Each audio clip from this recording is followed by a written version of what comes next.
warahmatullahi wabarakatuh. Perkenalkan, nama saya Nini Dwi Novi Astuti dengan NIM T2019-7041. Di sini saya sebagai pemateri pertama akan menjelaskan tentang pengertian strategi pembelajaran dan perbedaan model, pendekatan, strategi, metode, dan teknik pembelajaran. Oke. Di sini saya akan menjelaskan poin yang pertama, yaitu pengertian strategi pembelajaran. Strategi pembelajaran berasal dari dua kata, yaitu strategi dan pembelajaran. Strategi berasal dari bahasa Yunani, yaitu strategos, yang artinya suatu usaha untuk mencapai kemenangan dalam suatu peperangan.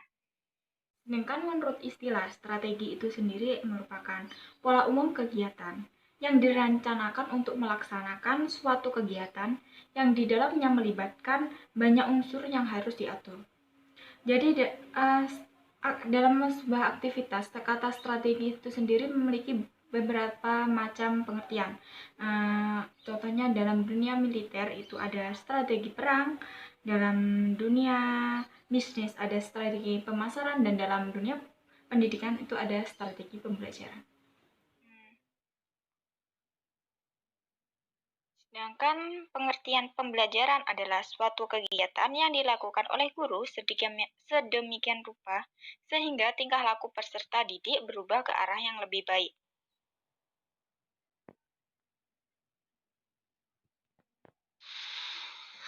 Pengertian strategi pembelajaran menurut para ahli. Yang pertama, menurut Garlich dan Eli, menyatakan bahwa strategi pembelajaran merupakan cara-cara yang dipilih untuk menyampaikan materi pelajaran dalam lingkungan pengajaran tertentu, yang meliputi sifat, lingkup, dan urutan kegiatan yang dapat memberikan pengalaman belajar kepada siswa.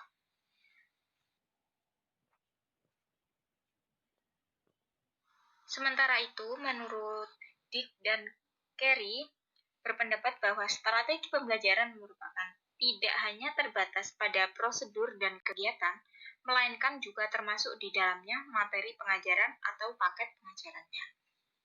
Dengan kata lain, strategi pembelajaran terdiri atas semua komponen materi pengajaran dan prosedur yang digunakan untuk membantu siswa dalam mencapai tujuan pengajaran.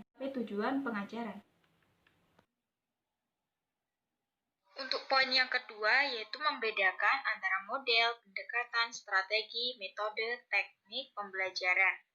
Untuk lebih jelasnya, ini merupakan posisi hierarkis dari masing-masing penjelasan yang dapat divisualisasikan sebagai berikut.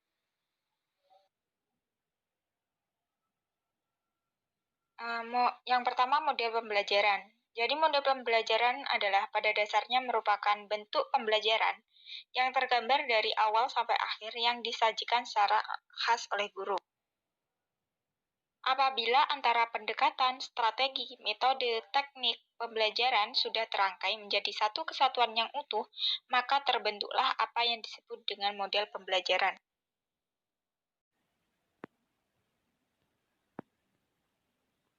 Yang kedua adalah pendekatan pembelajaran. Pendekatan pembelajaran merupakan perangkat wawasan yang secara sistematis digunakan sebagai landasan berpikir dalam menentukan strategi, metode, dan teknik dalam mencapai target atau hasil tertentu sesuai dengan tujuan yang telah ditetapkan. Pendekatan pembelajaran dapat dibagi menjadi dua jenis pendekatan, yaitu yang pertama, student center dan teacher center. Jadi, student center itu pendekatan pembelajaran yang berorientasikan atau berpusat pada siswa. Sedangkan teacher center merupakan pendekatan pembelajaran yang berorientasi pada atau berpusat pada guru.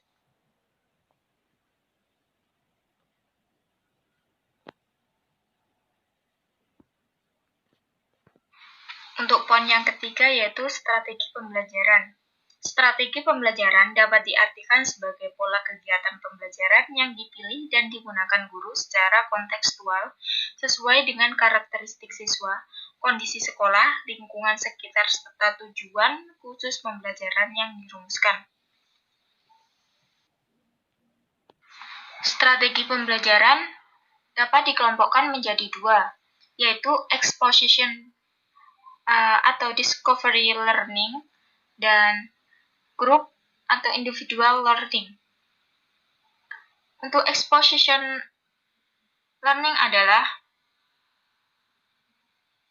strategi pembelajaran yang cenderung menggunakan cara menjelaskan secara terperinci materi yang akan dipelajari. Sedangkan discovery learning adalah strategi pembelajaran yang cenderung meminta siswa untuk melakukan observasi, eksperimen, atau tindakan ilmiah untuk mendapatkan kesimpulan.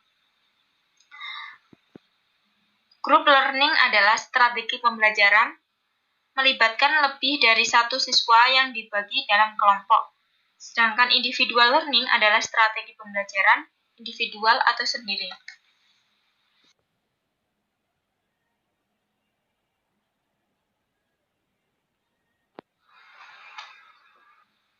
Selanjutnya adalah metode pembelajaran. Metode pembelajaran dapat diartikan sebagai cara yang digunakan untuk mengimplementasikan rencana yang sudah disusun dalam bentuk kegiatan nyata dan praktis untuk mencapai tujuan pembelajaran, seperti pembelajaran yang dilakukan dengan cara ceramah, diskusi, simulasi, dan lain sebagainya.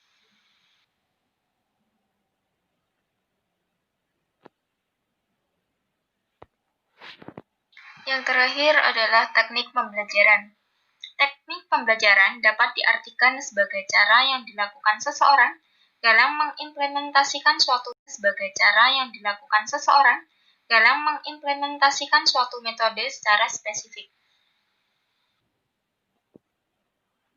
Contohnya adalah menggunakan metode ceramah pada kelas dengan jumlah siswa yang relatif banyak membutuhkan teknik tersendiri, yang tentunya secara teknis akan berbeda dengan menggunakan metode ceramah pada kelas yang jumlah siswanya terbatas.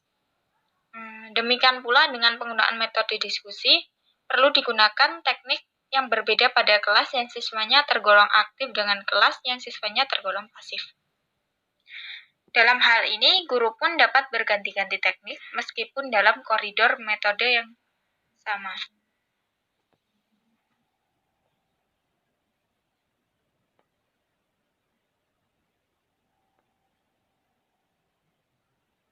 Assalamualaikum warahmatullahi wabarakatuh. Nama saya Yolanda Eka Putri, NIM T 2019-70551 dengan nomor absen 11 dari kelas Matematika 2. Di sini saya sebagai pemateri kedua dari kelompok 1 akan menjelaskan tentang hubungan antara komponen dalam strategi pembelajaran. Dalam strategi pembelajaran terdapat beberapa komponen yang mana antara komponen satu dengan komponen yang lainnya saling berinteraksi dan berinterelasi. Komponen-komponen tersebut diantaranya yaitu tujuan, bahan pelajaran, kegiatan belajar mengajar, metode, alat, sumber pelajaran, dan evaluasi. Komponen strategi pembelajaran yang pertama adalah tujuan. Tujuan merupakan komponen yang sangat penting dalam sistem pembelajaran. Sama halnya ketika kita melakukan kegiatan sehari-hari, tentunya kita memiliki tujuan. Itu pun berlaku dalam sistem pembelajaran. Tujuan dalam pendidikan dan pengajaran adalah sebuah cita-cita yang bernilai normatif. Dengan kata lain, dalam tujuan terdapat nilai-nilai yang harus ditanamkan kepada peserta didik. Jadi, tujuan itu merupakan hasil yang kita harapkan dari suatu proses pembelajaran atau sistem pembelajaran. Komponen yang kedua adalah bahan pelajaran. Bahan pelajaran umumnya merupakan gabungan antara jenis materi yang berbentuk pengetahuan, keterampilan, dan sikap. Dalam isi pelajaran ini terlihat masing-masing jenis pelajaran sudah pasti berbeda, maka strategi belajar yang digunakan pun pasti berbeda. Oleh karena itu, dalam menentukan strategi pembelajaran, guru hendaknya mengetahui terlebih dahulu bahan belajar yang akan disampaikan, memahami terlebih dahulu bahan belajar yang akan disampaikan, sehingga dapat menemukan strategi pembelajaran yang tepat untuk proses pembelajaran tersebut. Yang ketiga adalah kegiatan belajar mengajar atau KBM. Kegiatan belajar mengajar ini merupakan inti kegiatan dalam pendidikan. Dalam kegiatan belajar mengajar, guru dan peserta didik terlibat dalam sebuah interaksi dengan bahan pelajaran sebagai mediumnya.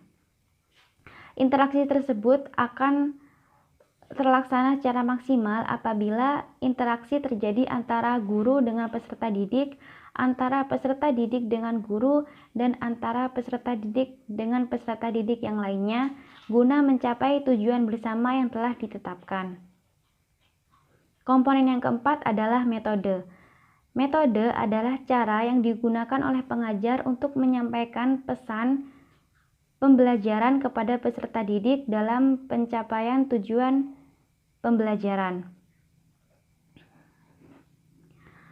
Dalam kegiatan belajar mengajar, guru tidak harus terpaku dalam satu metode saja, tetapi alangkah baiknya apabila guru menggunakan metode yang bervariasi agar dalam proses pembelajaran atau pengajaran tidak cenderung membosankan, tetapi bisa menarik minat peserta didik. Menurut Profesor Dr. Winarno Surahman, MSc.Ed, mengemukakan 5 macam faktor yang mempengaruhi metode mengajar adalah sebagai berikut. Yang pertama adalah tujuan yang bermacam-macam jenis dan fungsinya. Yang kedua, peserta didik yang bermacam-macam tingkat kematangannya. Yang ketiga, situasi yang bermacam-macam keadaannya. Yang keempat, fasilitas yang bermacam-macam kualitas dan kuantitasnya. Yang kelima, pribadi guru serta kemampuan profesionalnya yang berbeda-beda. Komponen yang kelima adalah alat. Alat merupakan segala sesuatu yang dapat digunakan dalam mencapai tujuan pengajaran. Alat mempunyai fungsi sebagai perlengkapan, sebagai alat bantu guna mencapai tujuan pembelajaran. Menurut Dr. Andes Udin Sari Winata Putra, MA, dan Dr. Andes Rustana Adiwinata, yang dimaksud dengan sumber bahan belajar adalah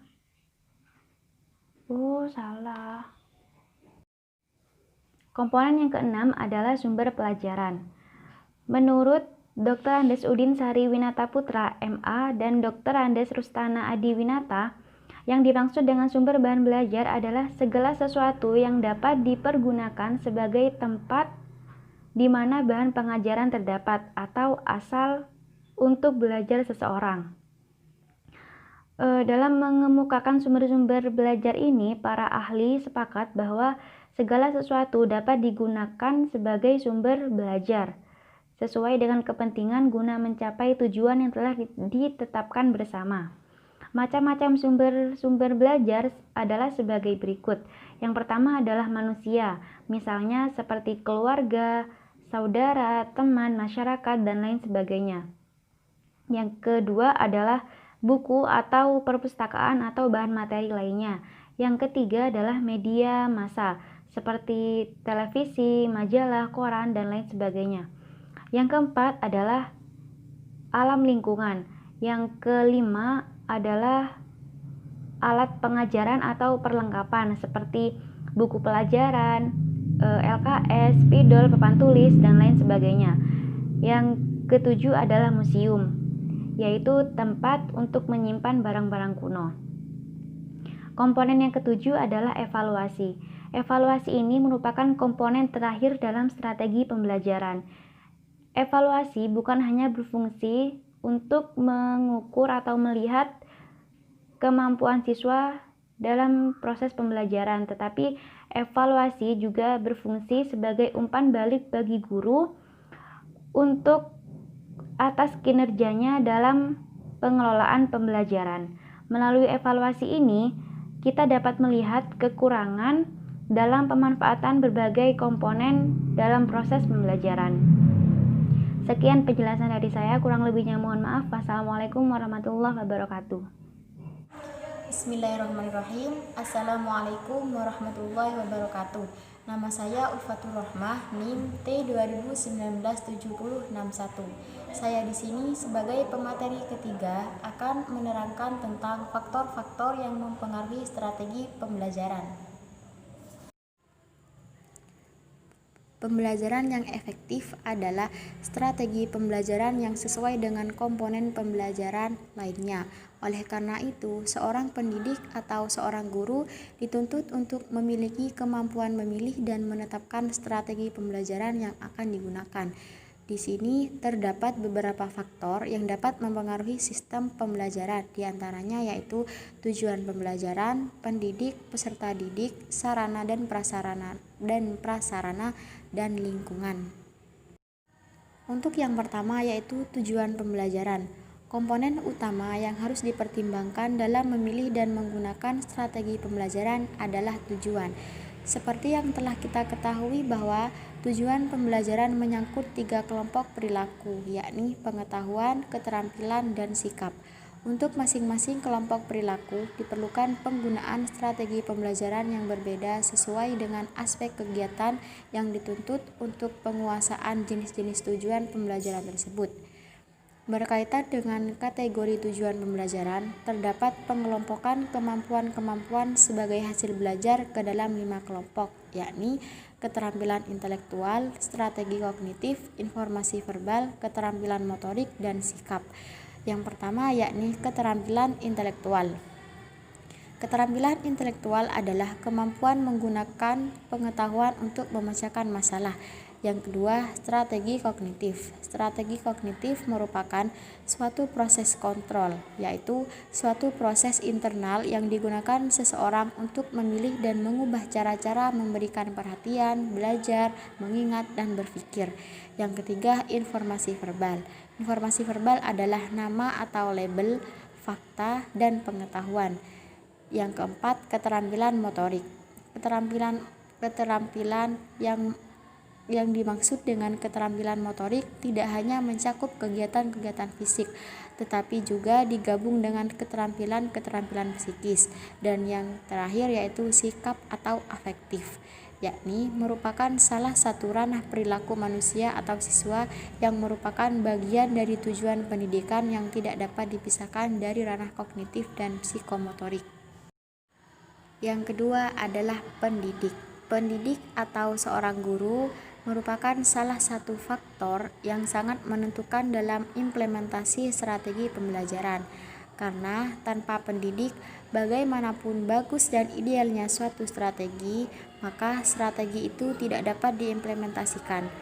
Keberhasilan implementasi suatu strategi pembelajaran tergantung pada kemampuan pendidik dalam menggunakan metode, teknik, dan taktik pembelajaran. Yang ketiga adalah peserta didik. Peserta didik adalah individu yang unik yang berkembang sesuai dengan tahap perkembangannya. Perkembangan peserta didik tidak selalu sama tempo dan iramanya. Proses pembelajaran dapat dipengaruhi oleh perkembangan anak yang tidak sama itu, di samping karakteristik lain yang melekat pada diri anak. Faktor-faktor yang dapat mempengaruhi proses pembelajaran dilihat dari aspek peserta didik yang meliputi aspek latar belakang serta sifat yang dimiliki peserta didik. Aspek latar belakang yakni meliputi jenis kelamin, tempat kelahiran, tempat tinggal, tingkat sosial ekonomi, dan dari keluarga yang bagaimana peserta didik berasal. Sedangkan dilihat dari sifat yang dimiliki peserta didik meliputi kemampuan dasar, pengetahuan, dan sikap. Yang keempat adalah sarana dan prasarana. Sarana adalah segala sesuatu yang mendukung secara langsung terhadap kelancaran proses pembelajaran. Misalnya, media pembelajaran, alat-alat pelajaran, perlengkapan sekolah, dan lain-lain. Sedangkan prasarana adalah segala sesuatu yang secara tidak langsung dapat mendukung keberhasilan proses pembelajaran. Misalnya, jalan menuju sekolah, penerangan sekolah, kamar kecil, dan sebagainya. Nah, di sini kelengkapan sarana dan prasarana akan membantu pendidik dalam melaksanakan proses pembelajaran secara efektif dan efisien sehingga berujung pada peningkatan kualitas pembelajaran dan hasil belajar peserta didik. Dan yang terakhir adalah lingkungan. Lingkungan yang ada di sekitar peserta didik adalah salah satu sumber yang dapat dimanfaatkan untuk menunjang kegiatan belajar secara optimal. Dilihat dari dimensi lingkungan, yakni ada 2 faktor yang dapat mempengaruhi proses pembelajaran. Yang pertama, faktor organisasi kelas, dan yang kedua, faktor iklim sosial psikologis. Untuk yang pertama yaitu faktor organisasi kelas, yang di dalamnya meliputi jumlah siswa dalam satu kelas merupakan aspek penting yang bisa mempengaruhi proses pembelajaran. Organisasi kelas yang terlalu besar akan kurang efektif untuk mencapai tujuan pembelajaran. Dan yang kedua, faktor iklim sosial psikologis. Maksudnya, keharmonisan hubungan antara orang yang terlibat dalam proses pembelajaran. Iklim sosial yang banyak mempengaruhi kegiatan belajar adalah orang tua dan keluarga siswa itu sendiri. Baik, sekian penjelasan dari saya, kurang lebihnya mohon maaf. Wassalamualaikum warahmatullahi wabarakatuh. Assalamualaikum warahmatullahi wabarakatuh. Nama saya Risalatul Hasanah, NIM T 20197071. Di sini saya akan mempresentasikan tentang klarifikasi strategi. Strategi pembelajaran dapat diklarifikasikan menjadi 4 bagian. Yang pertama, strategi pembelajaran langsung, yaitu merupakan pembelajaran yang banyak diarahkan oleh guru. Pembelajaran langsung ini biasanya masih bersifat deduktif. Yang kedua, strategi pembelajaran tidak langsung. Strategi pembelajaran tidak langsung ini bisa disebut induktif, inquiry, pemecahan masalah, pengambilan keputusan, dan penemuan. Strategi ini berlawanan dengan strategi pembelajaran langsung. Pembelajaran tidak langsung umumnya berpusat pada peserta didik, meskipun 2 strategi tersebut dapat saling melengkapi. Peranan guru bergeser dari seorang penceramah menjadi fasilitator. Yang ketiga, strategi pembelajaran interaktif. Pembelajaran interaktif menekankan pada diskusi dan sharing di antara peserta didik.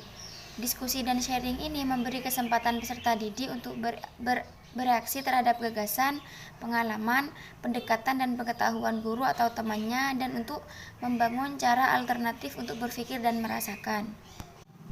Yang keempat, strategi pembelajaran mandiri. Belajar mandiri merupakan strategi pembelajaran yang bertujuan untuk membangun inisiatif individu, kemandirian, dan peningkatan diri. Fokusnya adalah pada perencanaan belajar mandiri oleh peserta didik dengan bantuan guru. Belajar mandiri juga bisa dilakukan dengan teman atau sebagai bagian dari kelompok kecil.